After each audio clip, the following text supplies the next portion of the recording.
Good morning, everybody, from Jeff's Little Engine Service. I'm going to show you a few different things today on this lawnmower right here. It's a standard 6.5 horsepower CRAFTSMAN lawnmower. It's the older style, the old dark green ones. And what's going on here is a major oil leak, and the customer has determined the oil leak is coming from underneath the flywheel. So I'm going to show you all how to take this apart and take this flywheel off with a flywheel knockoff tool and replace the oil seal. Let's get going.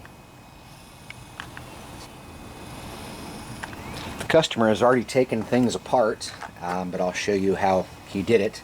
So you'll need a 1/4-inch socket to get this off. You take out this bolt and then you pull the tabs out from there. And to remove the gas tank, you have 3 5/16 bolts, and once you remove those, you actually have to lift the gas tank up and it slides right out. See those keepers? To remove this, you have 2 5/16 in front, and the other bolts are 3/8 and they're in back here. So before you can remove this, you do have to take off your oil spout, or at least I would recommend it, and it just pulls right off, and then you can lift this whole unit off. Now we're at the flywheel, and this is when we need to use the knockoff tool, which is about a $5, $10 part you can buy. I have 2 of them. This is what they look like. Basically, they just have 2 different size holes. I believe this is the one we'll be using. And you screw it all the way down until it touches, and then you unscrew it 1 full turn. There you go. So we're ready to use this thing now. Alright, so we get to use my favorite hammer here. And I just grabbed the quickest lever bar I could find and nearby. You just have to make sure that what you do with this is you stick it under the flywheel and you pry up, but you want to be careful where you're prying that you don't damage anything. As you're prying up with the pry bar, you give it a good whack. That's why they call it a knockoff tool. I should say you give it a good knock, and then that loosens the flywheel. So I'm going to look around here on this flywheel. I'm going to move the thick portion of the flywheel over to here because I think I'm going to be prying from back here. There's actually looks like there's a good spot to put this bar in where I'm not going to really harm anything. Yeah, I kind of have it sitting on the breather. I'll show you here. Basically, that's how I'm prying it, and I'm just being real careful as I pry up. You don't have to apply a lot of pressure.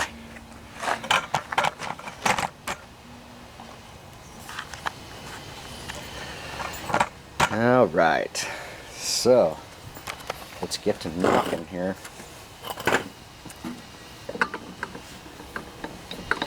Yep, I think I got a good pry on it.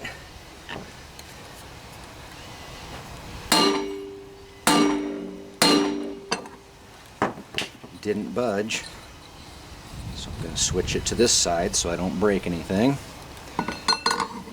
Try to get another pry spot going here. Might have to get a different type of pry bar.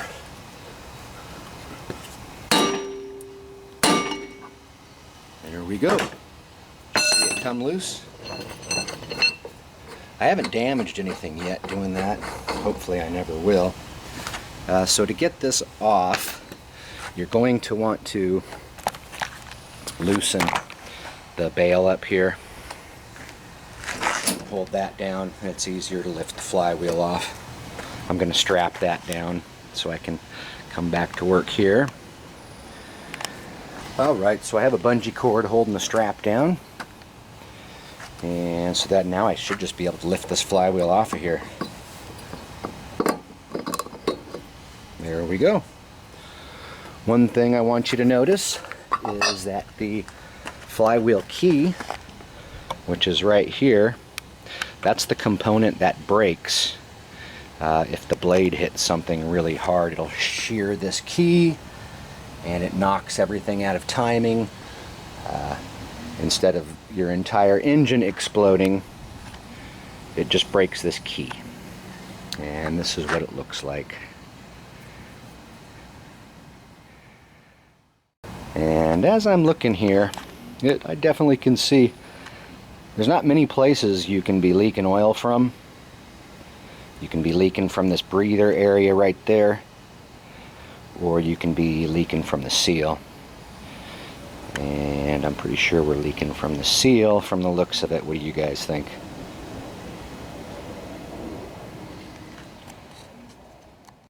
I have the replacement seal.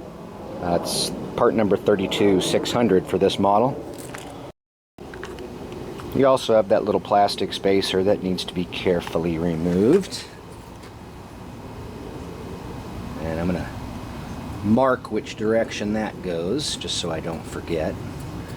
Put a little black Sharpie mark on it so I know that that way's up.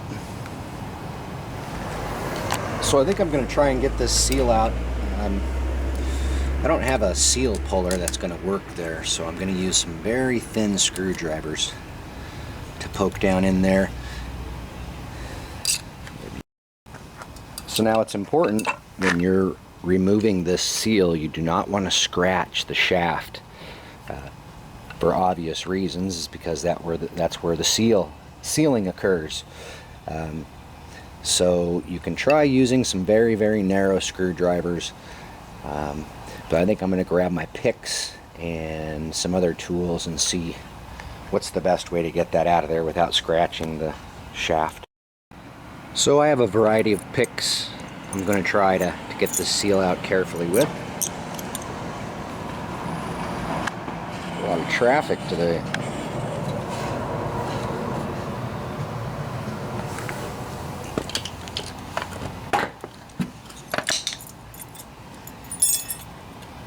First I'm going to try this pick.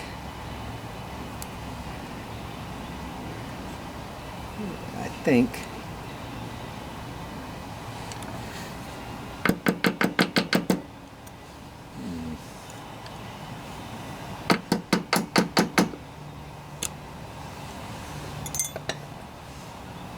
try this pick.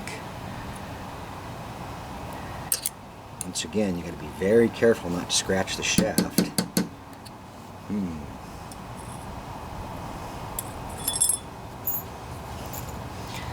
Alright, I have a 90-degree one. Let's try this bad boy.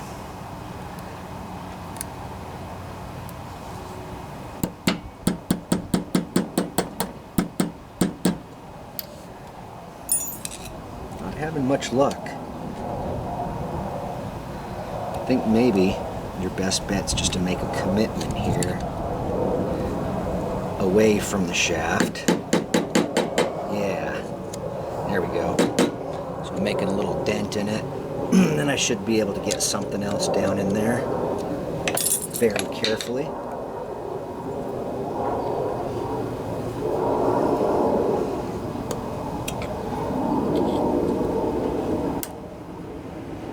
If you do end up dinging the shaft, you can sand it, but you don't want to sand too much, and you're better off just not screwing it up, being careful.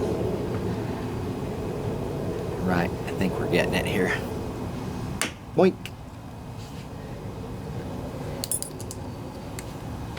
What do you think, folks? Did we scratch the shaft?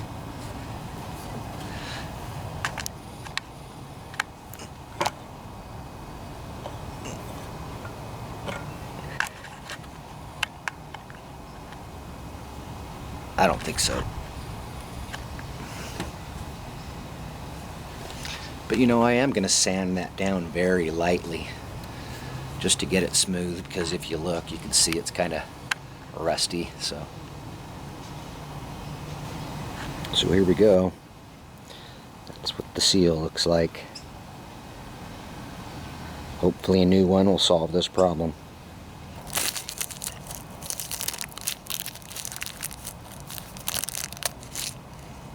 the new bad boy. You'll want to put a light coat of oil on here to help it slide over the shaft and seat properly. Oil around the edge here too. So I have some ultra fine sandpaper here I'm going to be using, 600 grit, and I'm going to go real easy because I don't want to screw things up.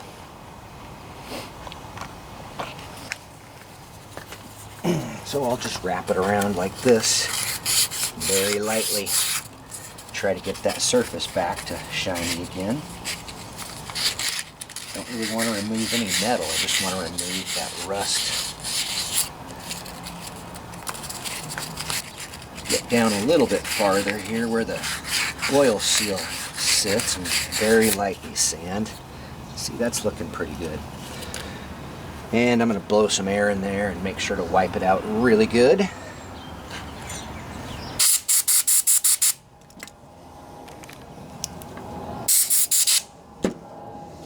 Sprayed a little carburetor cleaner on a rag. And I'm just going to make sure it's spotless. Don't want any little pieces of anything in there, as that would cause the seal to not be able to seal properly on there. Alright, I think we're ready for this thing. You'll want to lube up the shaft a little bit lightly with grease as well to get this seal to slide on nicely.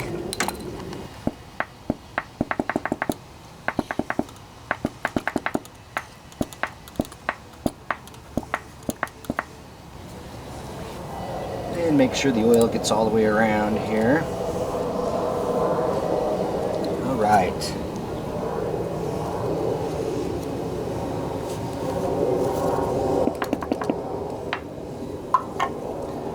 So I have the seal good and lubed up with oil too. And if you remember, if you review the tape, the seal was sticking up ever so slightly above the surface. It looks to me like you just seat it in, but we'll see how this goes. You carefully work it on the shaft so you don't damage anything. And you don't really want to, well, this one's pushing into place. Don't really want it to push into place. Yeah. Damn it. I think I'm screwed.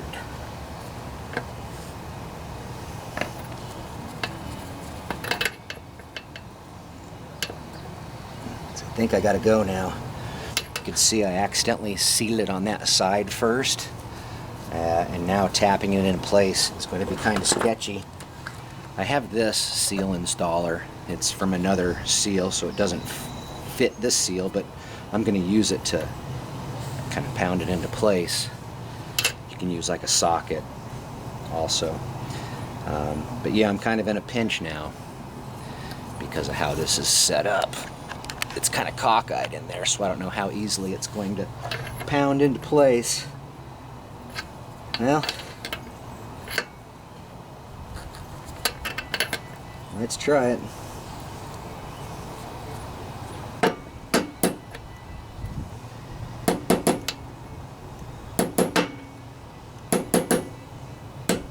Hey, it's going. All right, it's going. So now at this point, I just want to take a view all the way around and make sure that the seal is in the correct depth all the way around.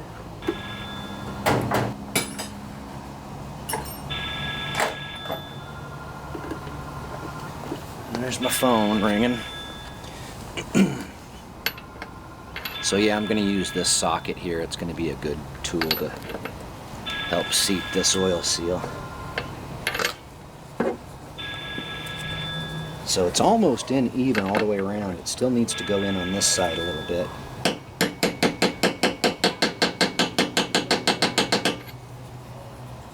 When you're tapping in things like this, you can kind of hear when they seat if you listen very carefully. So I'm just going to tap all the way around and make sure we're seated all the way around. See that nice solid sound all the way around. Yeah. And I think we're still in too far on that side, or at least farther than we are on this side, so give her a little. I think we're in. I think we're in, boys.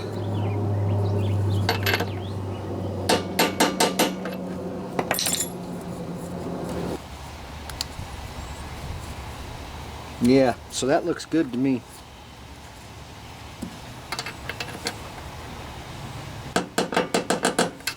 So once again, I'm going to verify that the seal is in all the way around the same depth before I consider it time to button it back up. And I've done that. So it's time to button it back up. Let's do this. Okay, where did I put that flywheel key? Dang it, I'm always doing this. Setting things down and then it takes me 10 minutes to find them. Oh, looks like it's right there. Perfect.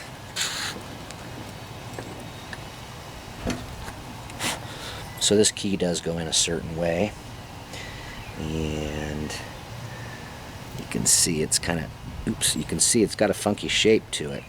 So you got to make sure you put it in the right way.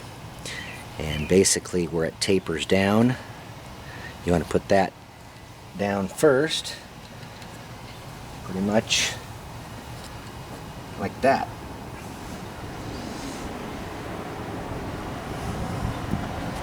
And make sure that your brake is still on.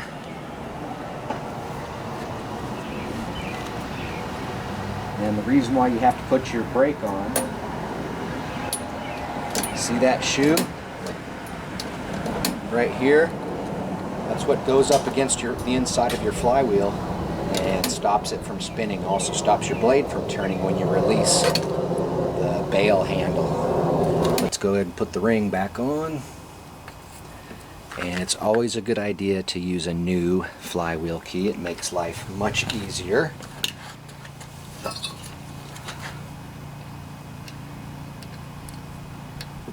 And you just put it up as high as it'll go, that flywheel key, and it'll stay in place if it's a brand new one.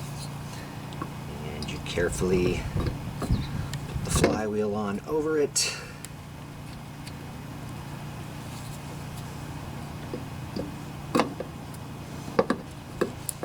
Push it down as far as you can. And now put this back on, washer and the nut, and as you gradually tighten that down, it will hopefully put things into place. That's the idea anyways. Now it's important to know the torque specification, which is 35 foot-pounds. So, I have my torque wrench out.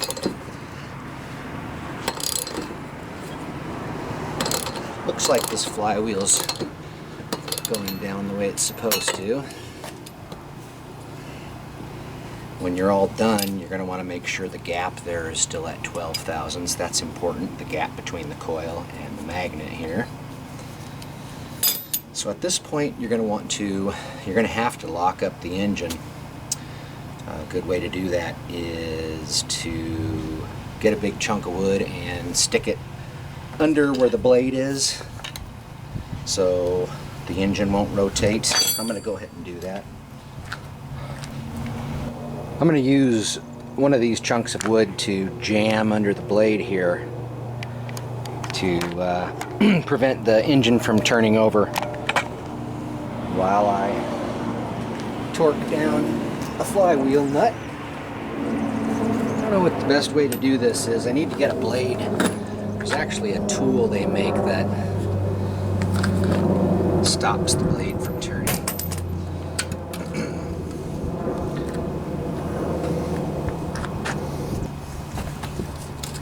Just jam this sucker right like that. Yeah.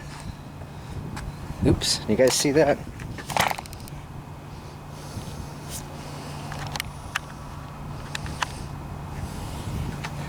And and hopefully that'll keep the blade from turning while I torque this nut down to 35.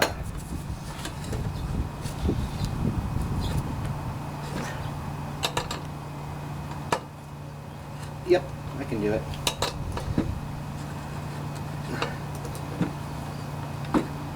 Alright, we're there.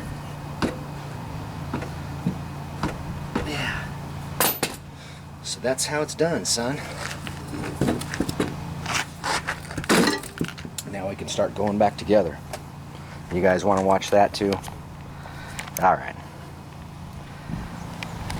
So remember, I said you're going to have to check the gap here once you get everything back together. And you want it to be 12 thousandths. Feel pretty good there. This is the magnet, this is the magneto or the coil, and you measure in between the coil and the magnet.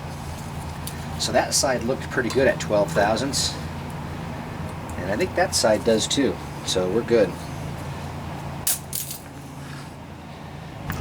Alright, back to business here. So I believe this is what goes on first. Oops. This needs to be swiveled around. I don't know how it got over there. But this tube is supposed to be connecting with this. This guy was messing with this thing. I don't know what he did. Wonder if that pops out of there. So I couldn't get that dang plug breather assembly to turn how it's supposed to be, so I just added some hose. Not gonna look pretty, but I don't know how the dude got it like that. So now I think we can put this on.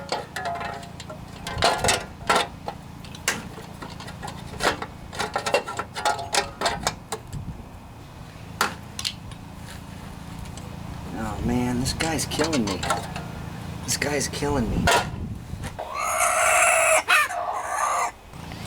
Alright, so I just gouged my screwdriver down in here, and I eventually popped this thing out. So I'm going to turn it the way it's supposed to go. Here's the old tube.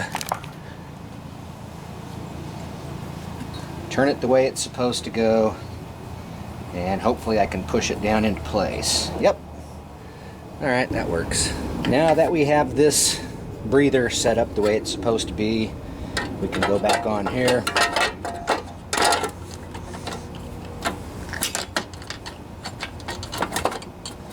Alright, that's what I'm talking about. 5/16 that go up front.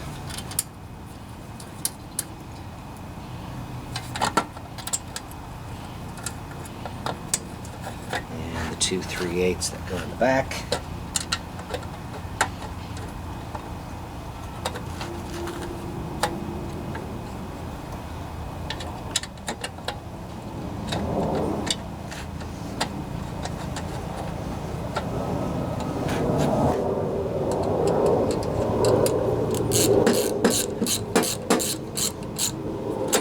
Always like to pull this a little bit just to make sure it's in a good position before I lock the bolts down.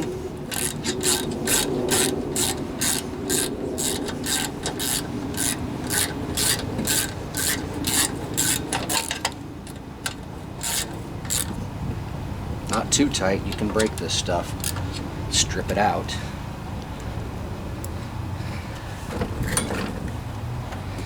You especially don't want to go too tight on these front ones. They're very easy to break.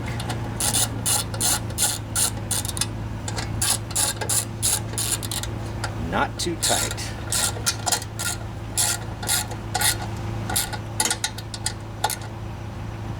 Just snug. A little more than snug. All right. The next thing we have to do is put the oil tube back in.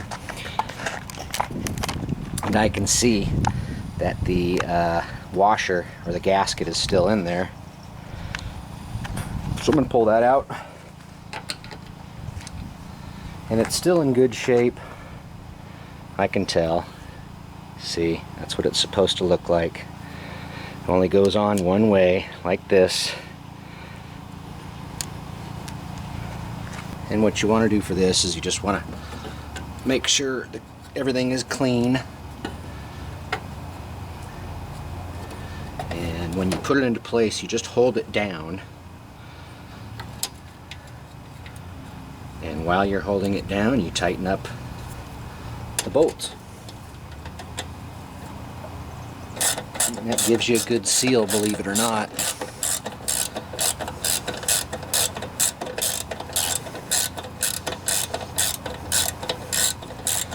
You want to keep pressure down on it so you're seating that rubber gasket as you tighten it up, not too tight. Once again, this is very easy, a very easy bolt to strip.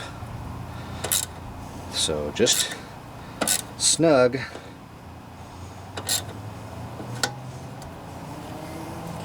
Okay, what next? You know, I think that's it. Put the spark plug wire back on here.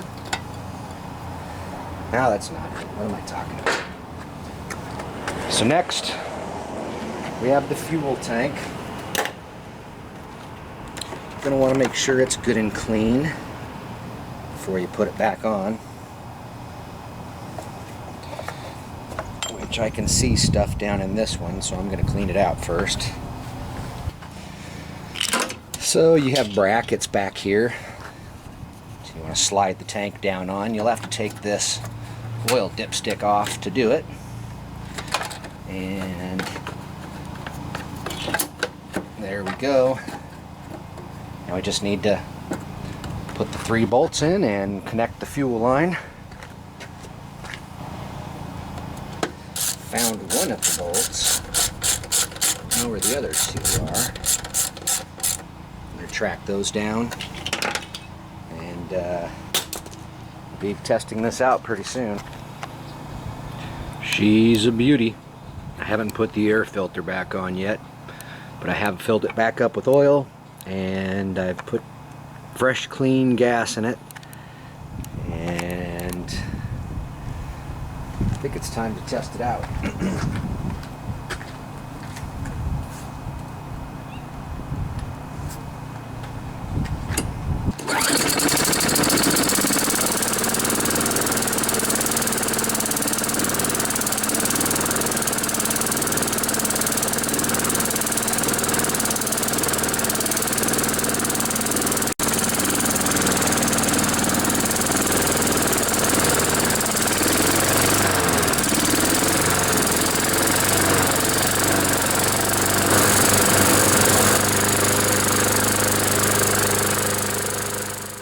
What I was doing there is I was adjusting the Govenor spring. There's a little bracket that the spring's attached to. I'll show you where I'm talking about here. Let's see. Yeah, see where the spring's attached there to that bracket? Basically, you just bend that bracket that way, and that pulls that spring tighter, and that revs it up more. But be cautious, because bending it a little bit revs it up a lot.